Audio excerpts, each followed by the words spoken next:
Janvier 2025, quelques 280 000 personnes s'étaient connectées quotidiennement à l'application pour obtenir un rendez-vous. Selon une estimation du gouvernement américain, environ 11 millions d'immigrés se trouvaient illégalement aux États-Unis ou bénéficiaient d'un statut temporaire au début de l'année 2022, un chiffre que certains analystes situent aujourd'hui entre 13 et 14 millions.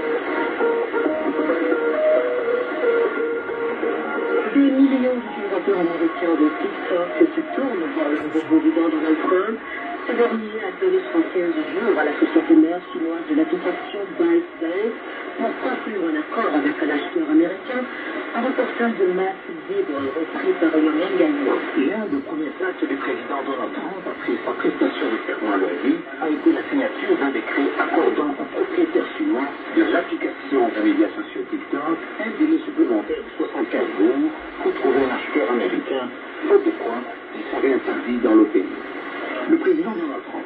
Je pense que j'ai une affection au TikTok que je n'avais pas à l'origine. Je suis allé sur TikTok et j'ai gagné le jeu avec une marge de 36%. Il s'agit du dernier rebondissement pour ByteDance, le propriétaire de la plateforme basée à Pékin, et ses quelques 170 millions d'utilisateurs américains. Le site a brièvement fermé au feu 2015 après que la Cour suprême des États-Unis a confirmé la législation exigeant que la filiale américaine de TikTok devienne une société américaine pour éviter une interdiction pour des raisons de sécurité nationale. Mais les choses ont changé après que M. Trump a commencé à s'exprimer en faveur d'un sursis à TikTok.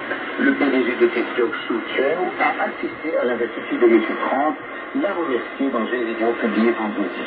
Nous sommes reconnaissants et heureux d'avoir le soutien d'un président qui comprend vraiment notre plateforme. Un président qui a utilisé TikTok pour exprimer ses propres pensées et perspectives. Mais certains experts juridiques affirment que la décision de Trump n'est pas protéger les entreprises comme Oracle qui continuent d'héberger TikTok parce que la loi promulguée par le Congrès est toujours en vigueur. Alan Rosenstein est professeur à la faculté de droit de l'Université du Minnesota. Il est tout à fait possible, comme les actionnaires Oracle, la fait d'avocats spécialisés dans les valeurs mobilières, qui pensent à ce moment même, il est tout à fait possible qu'au cours des dernières 48 heures, Oracle se soit exposé à des responsabilités potentielles de centaines de milliards de dollars, et que Trump ne puisse rien faire pour soustraire à l'entreprise de cette responsabilité.